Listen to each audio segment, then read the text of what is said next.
Good morning. For our music, we are singing Silent Night. You all know the words, including you, brother, you sitting there under Jesus. You've got a gorgeous voice. Please use it. Join us in singing Silent Night.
Tadekam smaramasthadekam bhajamah Tadekam jagat sakshi rupam namamah Sadekam nidhanam niralambamisham bhavam bodhipotam sharanyam vrajamah Om Shanti Shanti Shanti. On that alone do we meditate, that alone do we worship, to that alone, the witness of the universe, do we bow, to that one who is our sole eternal support, the self-existent Lord, the raft to safety across the ocean of this world, do we come for refuge. Om, peace, peace, peace. Good morning, and thank you for that beautiful rendition of Silent Night, sung in full harmony. That was really a beautiful way to start this morning. And today is the winter solstice, which is traditionally a holy day in many of the ancient indigenous spiritual traditions of the world. We celebrate the return of the sun, as it were, in the northern hemisphere at least. This is the shortest day of the year. So it's a day of reflection, a holy day, a day of renewal as we anticipate the coming longer days, the return of the sun. The long hours of darkness are suitable for deep contemplation. Perhaps it's a time to pledge ourselves anew to a purity, a new purity of heart. It's a celebration of the movement from darkness unto light. So on this holy day, it seemed like it's an appropriate topic to take up. Blessed are the pure in heart. Moreover, just a few days ago, on the 11th December, we celebrated the birthday of Holy Mother, Sri Sarada Devi. And those of you who are familiar with her life know that she was an embodiment of purity. Such overflowing love, such compassion, inability to find faults with anyone. Her whole life suffused with purity and holiness. And of course, coming up on Wednesday, the celebration of the birth of Jesus. And the mother of Jesus, Mary, was also considered to be perfectly pure and holy. It is said that she was born of an immaculate conception. And I didn't know what that meant until I looked it up last night. And of course, the theology we won't quite agree with in Vedanta. We accept all religions as paths to the divine, and we accept all the great world teachers. Doesn't mean we accept every bit of doctrine of different religions. So the doctrine of Immaculate Conception is that all human beings inherit the sin of Adam and Eve disobeying God in the Garden of Eden, except Mary. She doesn't inherit that sin.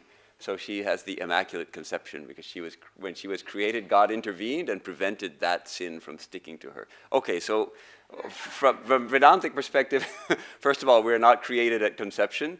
And secondly, our true nature is pure. There's no, we don't inherit any sin. Any sin we inherit is that which we did ourselves in our previous births. But we recognize the impulse which is proper, which is that the mother of a great teacher like Jesus must have had to have been pure. She has to be pure to carry a world teacher like Jesus in her womb. So Mother Mary definitely is immaculate and of tremendous heart and compassion. We know that. So this is, and Jesus himself has some important teachings on purity.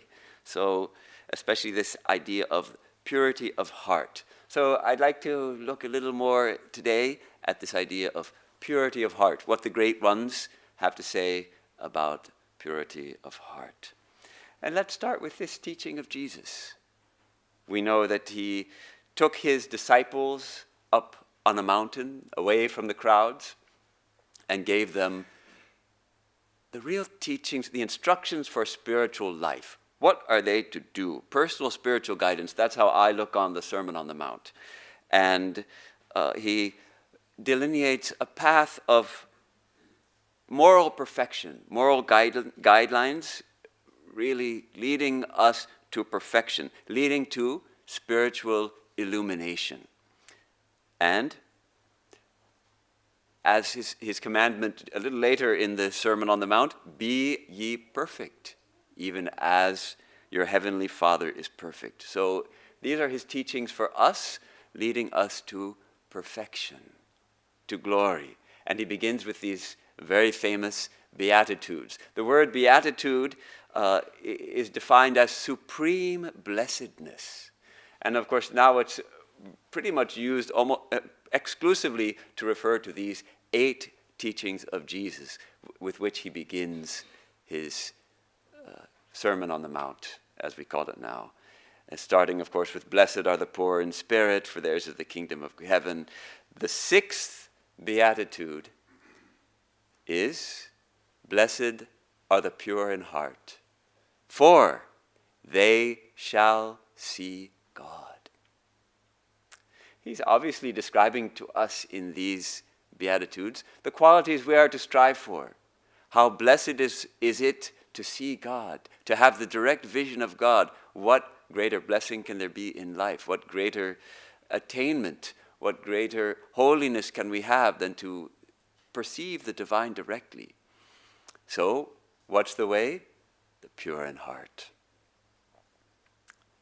I looked up the Greek. I don't know Greek, but I thought it would be interesting just to look at the words a little bit, because sometimes we can get a deeper insight into the meaning. Of course, these teachings were recorded in Greek, though spoken in Aramaic, it seems. Jesus spoke Aramaic.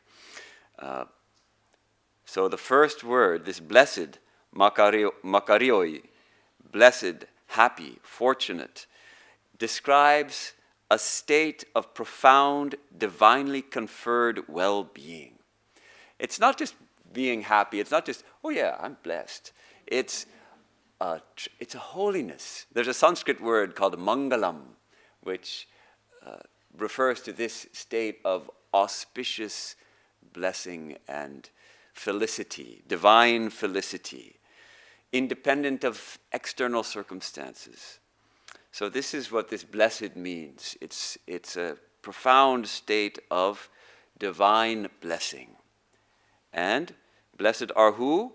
The kataroi, the pure ones. And this kataroi, this purity, it means clean, pure, free from adulteration, guilt, or defilement. It was used in different ways. It was used for ritually clean objects, like washed garments or unblemished sacrificial animals. And this is familiar to us in our Vedanta tradition also. We have certain, say those copper vessels that we keep on the altar, we consider them very pure. We wouldn't bring them to the bathroom, say, and use them in the bathroom. No, they're ritually pure. We keep them on the altar and we polish them, keep them very clean. Then also, physically clean things, clear water or refined gold. And it also refers to morally clean persons, free from guilt. And it took on the meaning, apparently, of inner purity, purification of the soul from passions and false notions. So this purity, it's not just cleanliness. It's a deep kind of rightness within, that we are aligned with the spiritual laws governing this universe.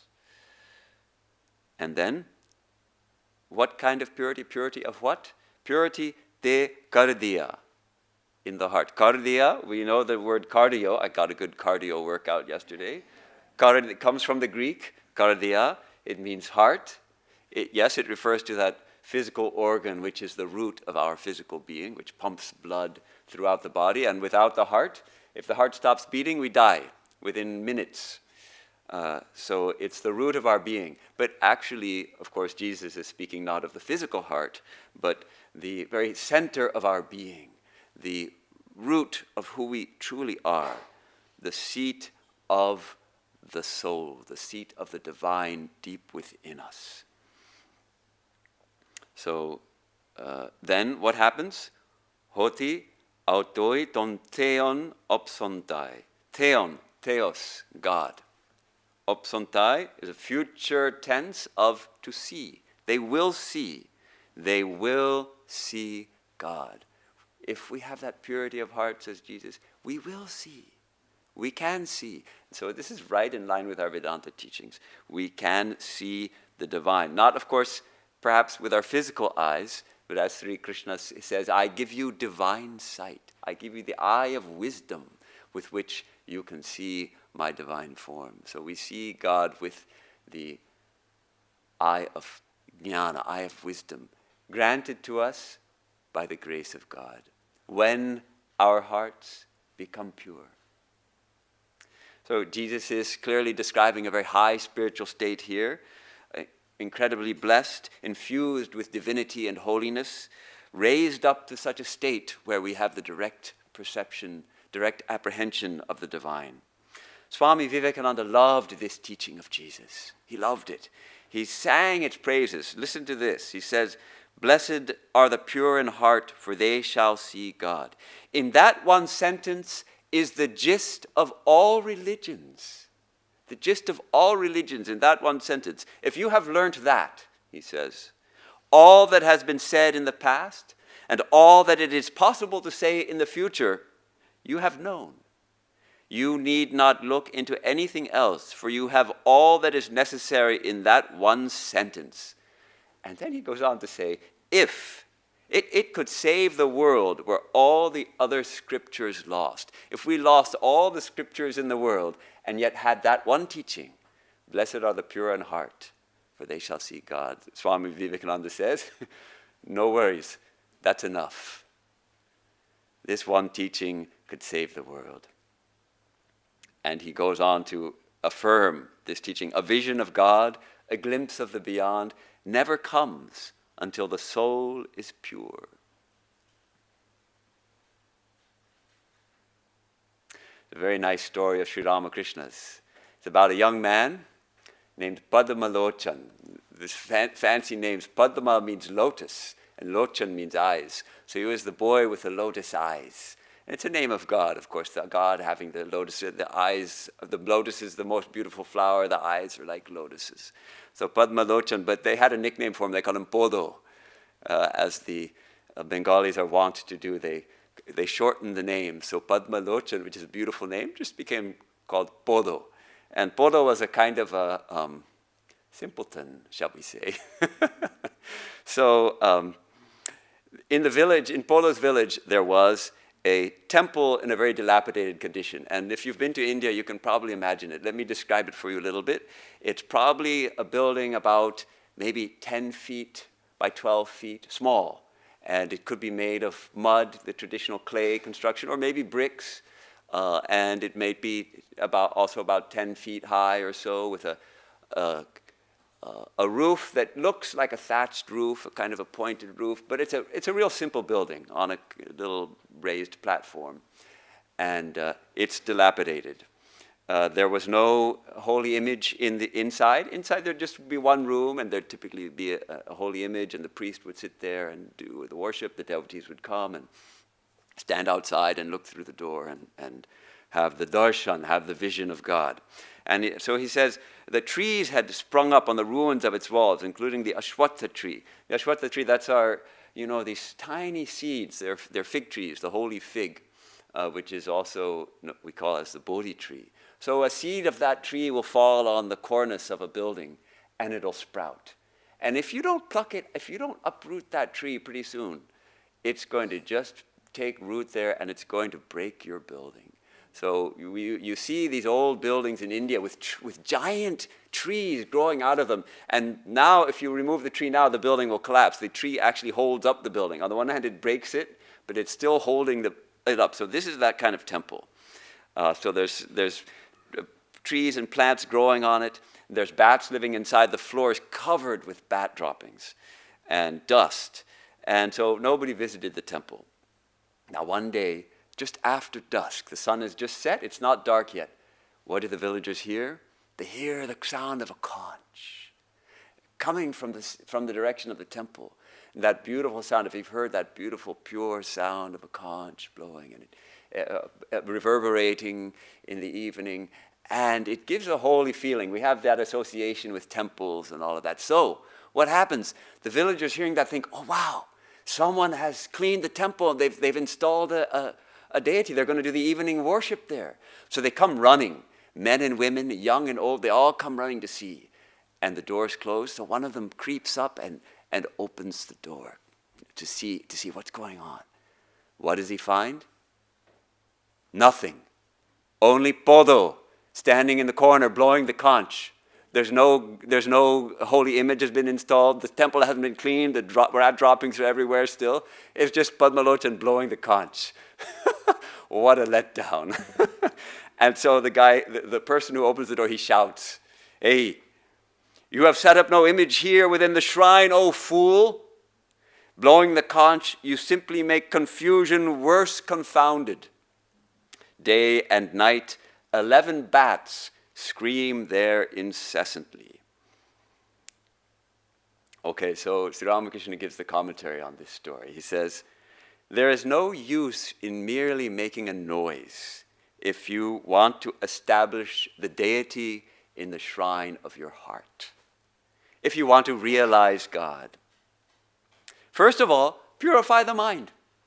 Do that first. In other words, clean all those rat droppings up. In the pure heart, God takes his seat. One cannot bring the holy image into the temple if the droppings of bats are all around. We have this idea of in temples it should be clean and pure, and you have a holy image through which you worship God. You don't want to bring that where there's droppings. You want to first thoroughly clean the temple, purify it with Ganges water, then you bring the deity in. So likewise, our hearts are like a temple. But if we want to bring the deity in, first we have to clean it. We have to clean that temple. Get rid of all the droppings. And the Sri Ramakrishna goes on and says, what are the bats? 11 bats. Why 11 bats? 11 organs.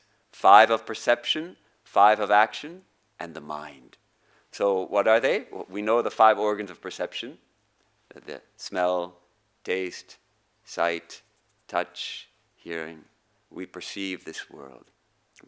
We interact with this world through these 5, and we act on this world through the other 5. What are they? Hands, feet, evacuation is considered one, and generation, procreation is considered another, and speech. In these 5 ways, we interact with the world. And they leave their droppings in the shrine of our heart. If we go on listening to rubbish and speaking rubbish, all that leaves the droppings in the shrine of the shrine. So we can't install the deity as it were. So then Sri Ramakrishna goes on. He's talking to some young Brahmos. Narendra is also there, but he's talking to some young Brahmos who were into giving lectures. So he says, first of all, invoke the deity. Then give lectures to your heart's content. First of all, dive deep. Plunge to the bottom and gather up the gems. Then you may do other things. But nobody wants to plunge. Yes.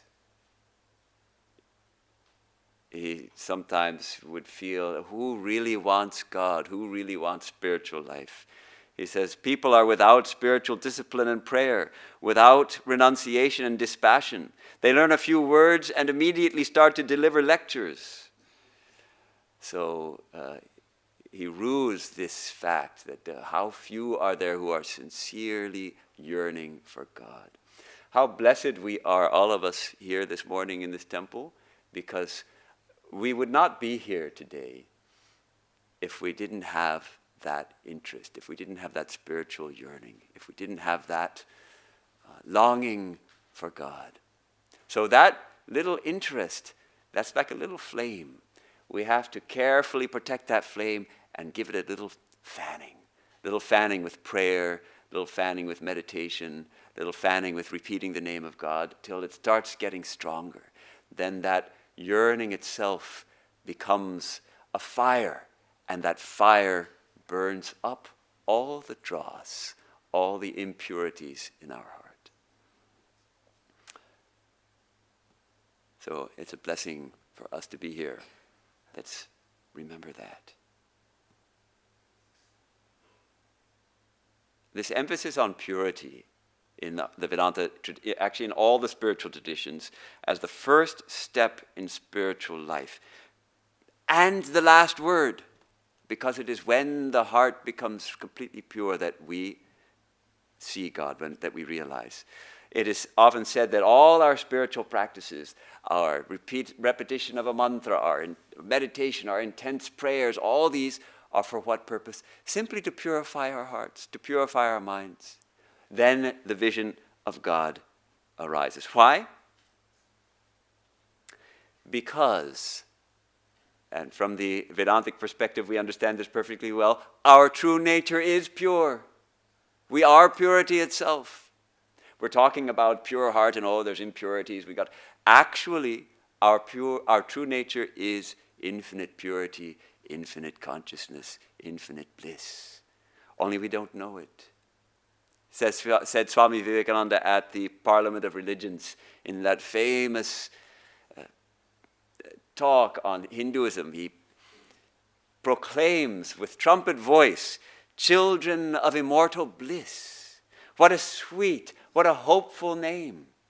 Allow me to call you, brethren, by that sweet name, heirs of immortal bliss. Yea, the Hindu refuses to call you sinners.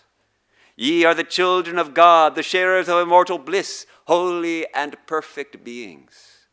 Ye divinities on earth, sinners. It is a sin to call a person so. It is a standing libel on human nature. Come up, O lions, and shake off the delusion that you are sheep. You are souls immortal, spirits free, blessed, and eternal. So this is the teaching of Vedanta. Our true nature is pure.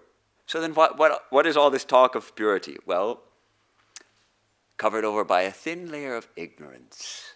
We've forgotten it. Somehow we've forgotten it. We don't know when, we don't know how. We can't even say how exactly it happened.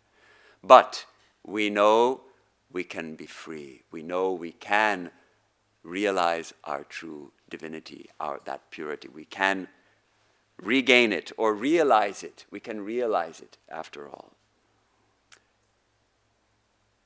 Swami Vivekananda explains in this same talk at the Parliament of Religions, he explains that the Vedas, means the Upanishads, teach that the soul is divine only held in the bondage of matter. And perfection will be reached when this bond will break.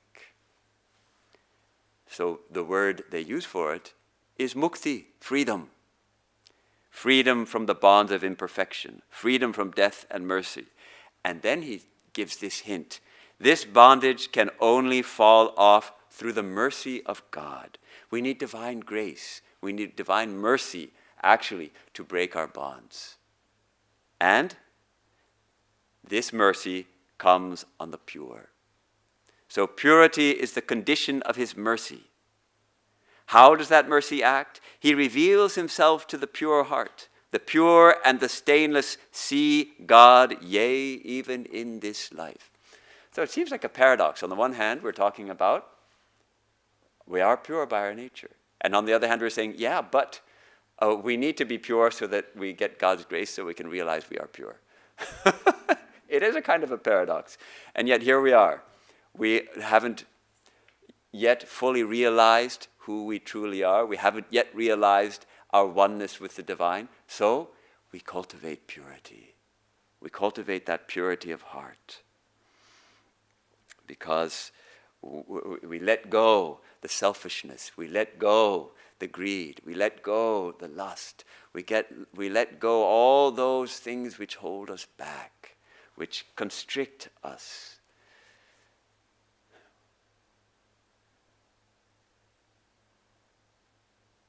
Swami Vivekananda, even in Memphis, he suggests, he says, do not be not deluded by your religion teaching original sin, for the same religion teaches original purity. When Adam fell, he fell from purity. So here Swami Vivekananda is giving nice, for the Christians of the time who were stuck in that conception of our nature as sinners. It's a wonderful antidote. Yes, if Adam fell, he fell from purity. So actually, even the Christian teaching is original purity. And of course, he reminds us that the man you call a brute is like a diamond in the dirt and dust. Brush the dust off, and it is a diamond, just as pure as if the dust had never been on it. Every soul is a big diamond. So Swami Vivekananda says, purity is absolutely the basic work, the bedrock upon which the whole edifice of our spiritual life rests. And when it attains fruition, we realize we were a diamond all along. Sri Ramakrishna equates the pure mind with the divine. When the mind becomes so pure, as it were, it becomes simply a perfect reflector of divinity. He says, someone asks him, is it possible to see God? We know the answer. Sri Ramakrishna always said, the goal of life is to see God, to know God. Yes. But what does he say? He is unknowable by the mind engrossed in worldliness. One cannot attain God if one has even a trace of attachment to lust and gold. But he is knowable by the pure mind and the pure intelligence, the mind and intelligence that have not the slightest trace of attachment.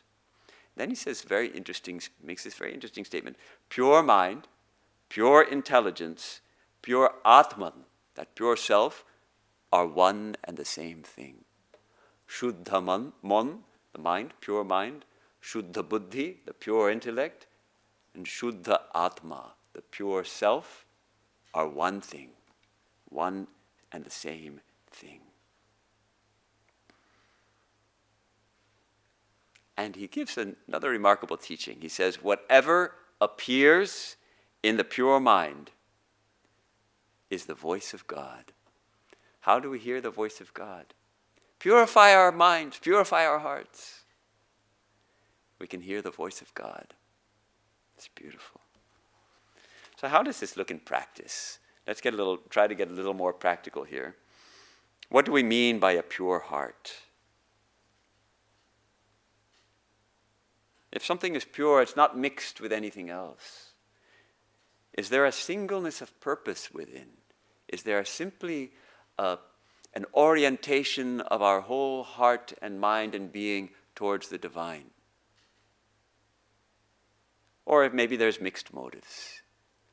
I know for me, sometimes there's mixed motives. I want to do some good, but I also want to be a little selfish at the same time. Do our thoughts and words tally? We're thinking one thing and we're saying another.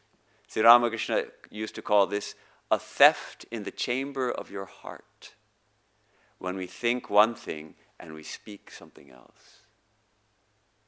So to bring our heart and our speech in unison is a practice of purification. If we study the lives of saints, what do we see? What marks the life of a saint? How does that purity of heart manifest?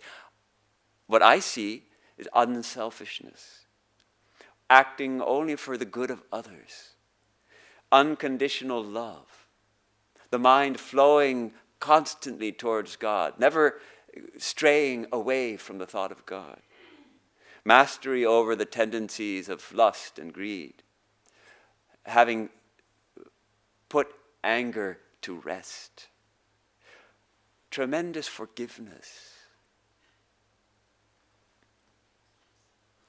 So these are the practices.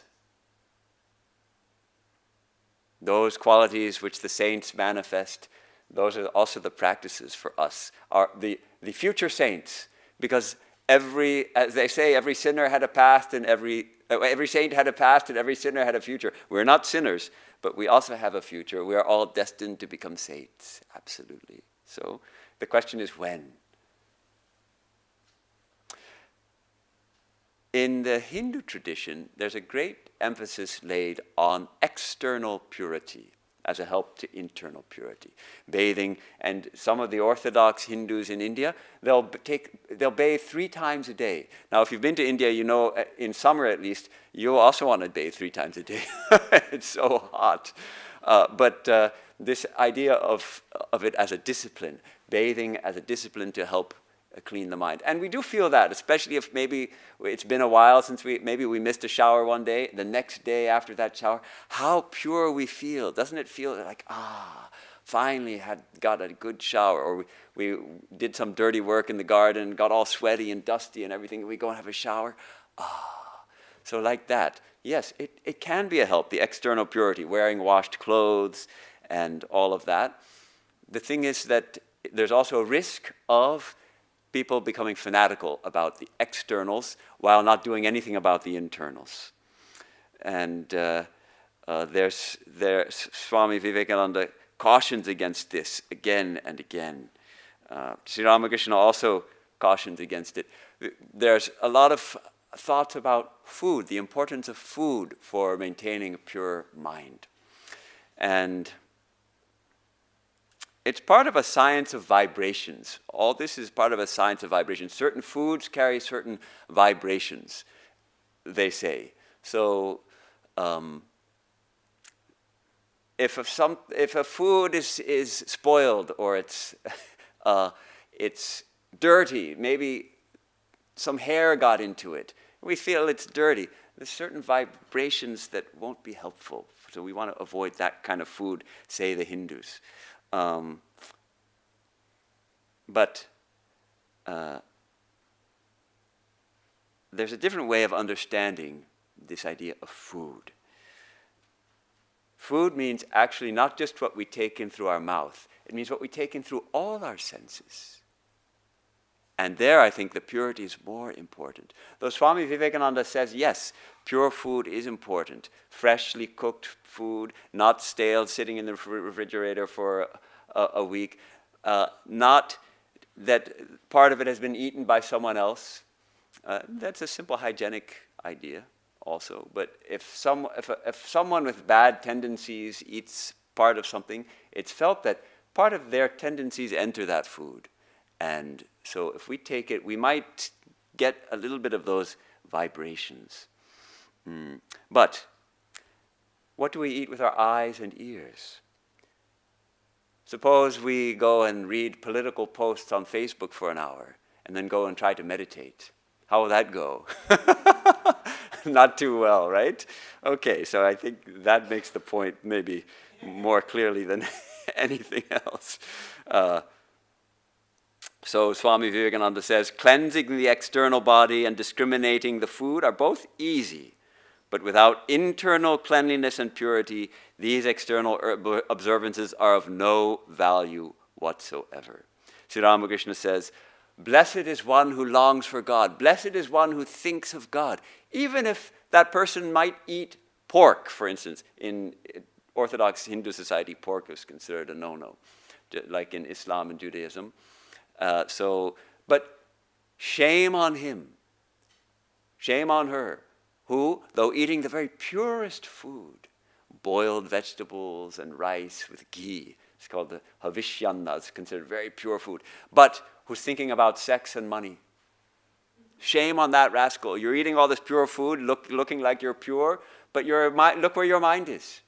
So, actually, it's the mental purity is the important thing.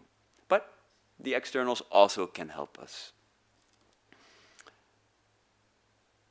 So there's an incident in Jesus' life which is quite interesting regarding this very thing. Because the Jews of that time, some of them, had a lot of rules about food and all that, and some people approached him. Some Pharisees and scribes approached Jesus, and they came from Jerusalem and asked him, why do your disciples break the traditions of the elders? They don't wash their hands before they eat. Okay, it's good to wash our hands before we eat, but how big of a deal is it? And Jesus, he taught on this question. He said, listen and understand. What goes into someone's mouth does not defile them, but what comes out of their mouth is what defiles them. Fascinating. He turns the whole thing on its head. And it's not what you put in your mouth that matters. It's what comes out of your mouth that matters. And his disciples said, wait, can you explain that a little more? He said, what? Don't you understand? Okay. Don't you see that whatever enters the mouth goes into the stomach and then goes out of the body? But the things that come out of a person's mouth come from the heart, and these defile them. For out of the heart come evil thoughts. Okay, here he's talking about not our true heart. He's talking about our still impure mind, actually. But for out of the heart come evil thoughts, murder, adultery, sexual immorality, theft, false testimony, slander. These are what defile a person. But eating with unwashed hands does not defile them. So it's a beautiful way he calls attention to the importance of being mindful of what we say, what we speak. We may have some wicked thought in our mind. I wish that guy would drop dead, But to say it adds a lot of power to it. It makes a deeper mark on our minds. So that's what Jesus is talking about. Beautiful teaching. It matters not what we put into our mouths, it matters what comes out of them. Holy Mother, she used to cook for Sri Ramakrishna Dakshineshwar. He had very sensitive stomach.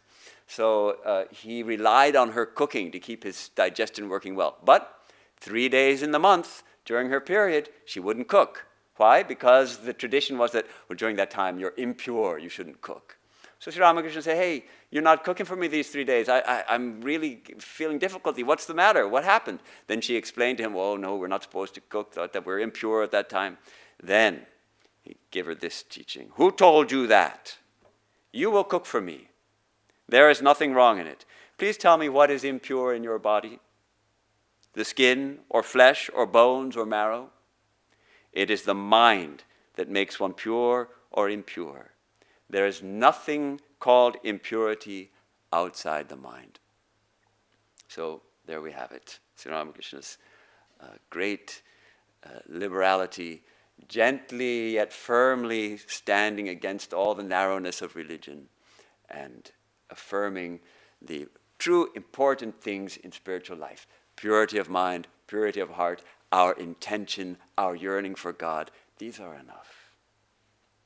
So Holy Mother, after that, she cooked for him all the time. Holy Mother gave an interesting teaching on the accepting of a mantra in spiritual initiation. I know many of us have received initiation.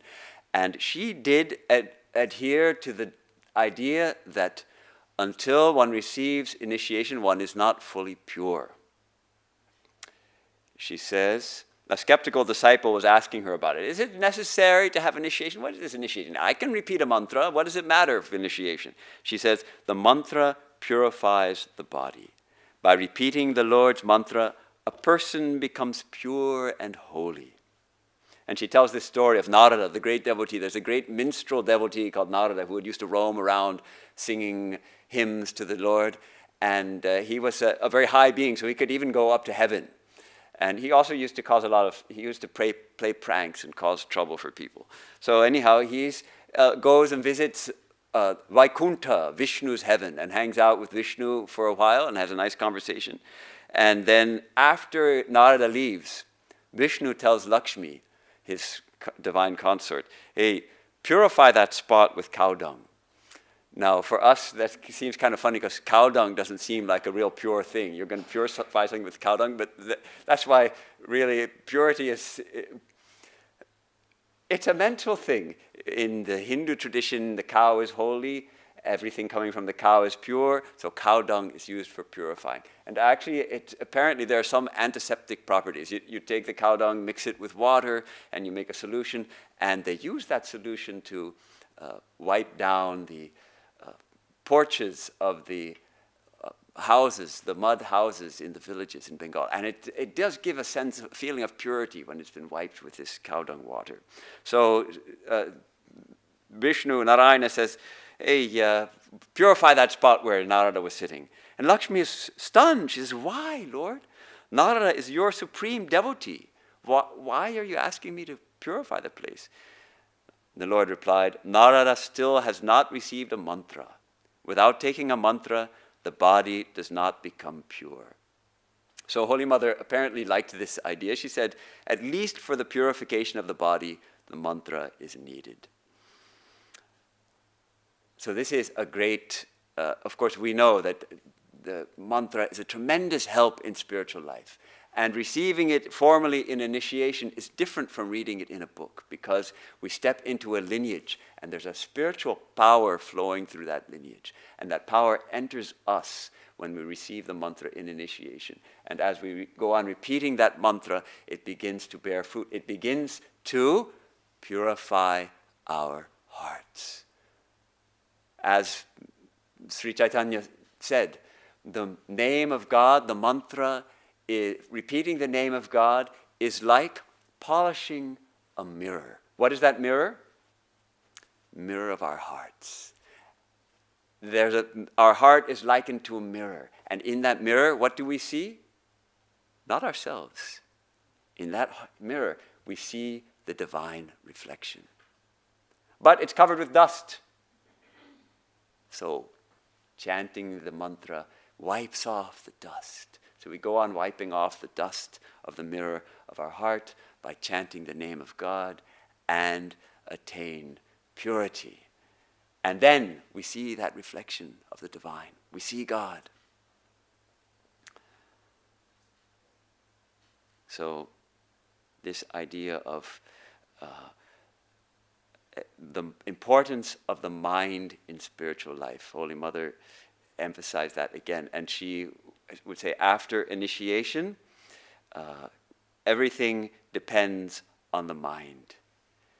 Without purification of the mind, nothing can be attained. So we have to chant the mantra. As our dear Swami Bhadrananda, the old English Swami who used to stay here in our monastery in Santa Barbara, did any of you meet him? Anyone here who remembers him? Aside from our senior nuns here. Once a devotee was asking him, a devotee had come to Trabuco and was asking him about spiritual life. He was not a man of many words. So he asked, what happens in spiritual initiation, Swami? Tell us about spiritual initiation. This devotee also knew about it. He was just trying to poke him, get something out of him. And he said, well, as you know, it's a brief ritual. There are some flowers offered, and then some instructions are given for meditation. And then he tried to poke us more. He said, oh, and then what? Sit down and do as you're told. That was the teaching. He said, sit down and do as you're told. You've received instructions from your teacher. Now follow them. Sit down, repeat the mantra, purify your heart, realize the Lord.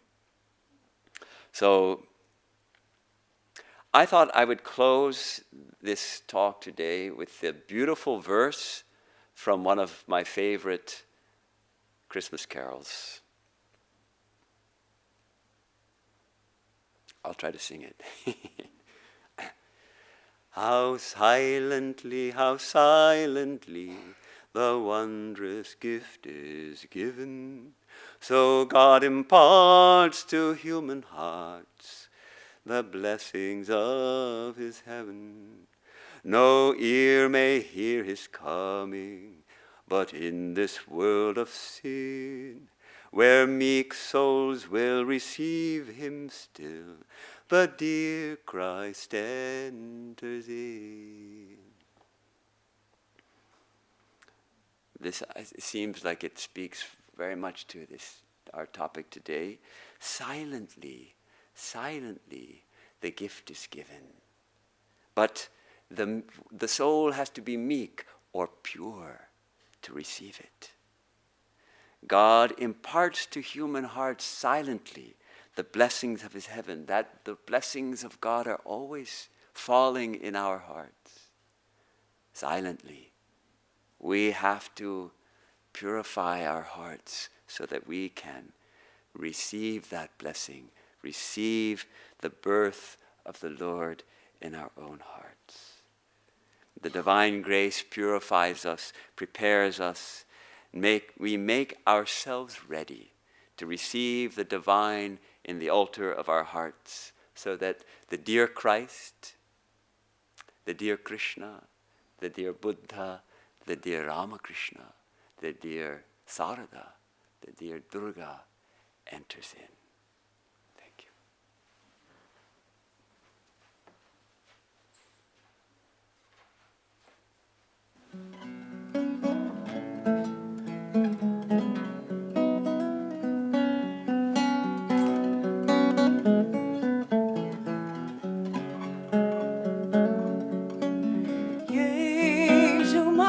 Son, you must sleep, oh lovely one. Silent is this night for you.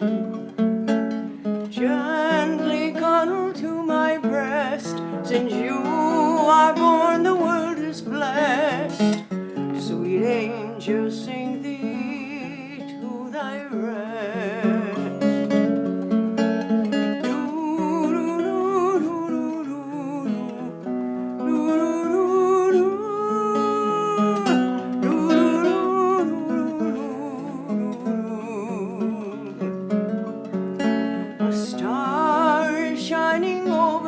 led. Love surrounds thy humble bed. Shepherds kneel before thy feet. Beyond the treasures given here, golden frankincense and myrrh, you are in our hearts, most sweet.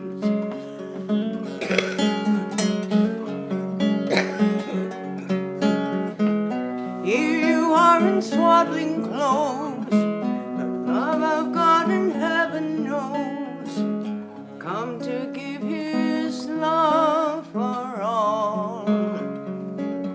A miracle beyond compare, that God should send his son so dear to show us all the way back home.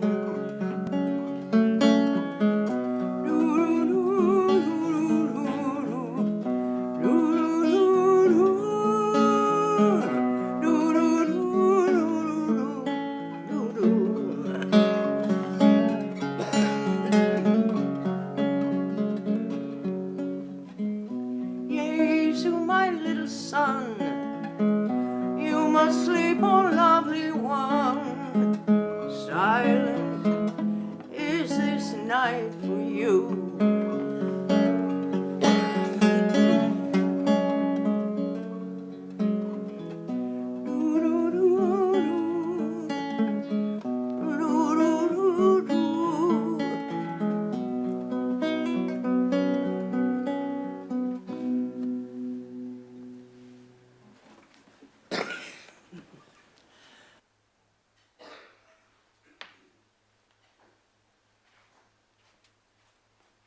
Thank you, Jayanti.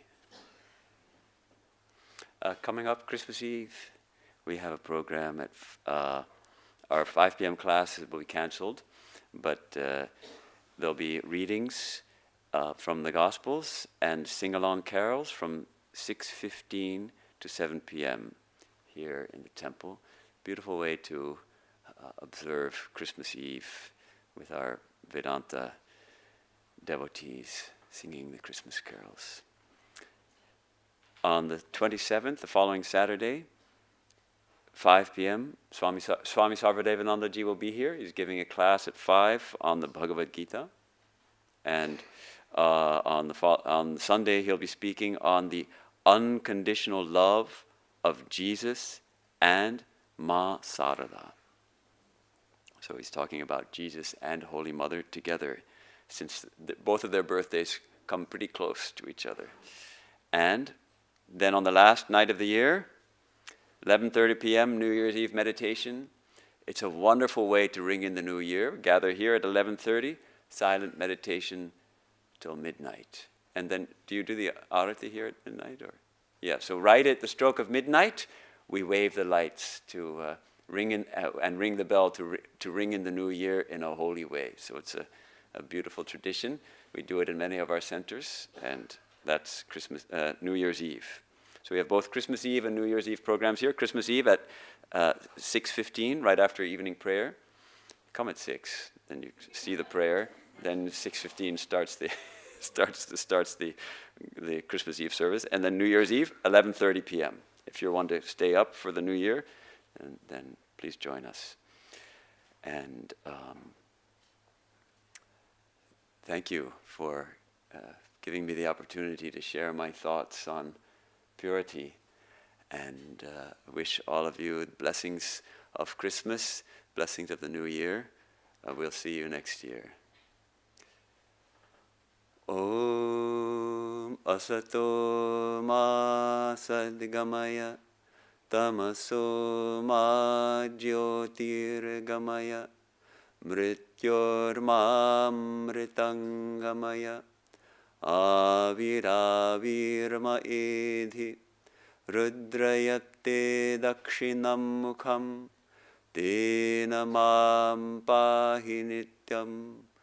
Om Shanti Shanti Shanti.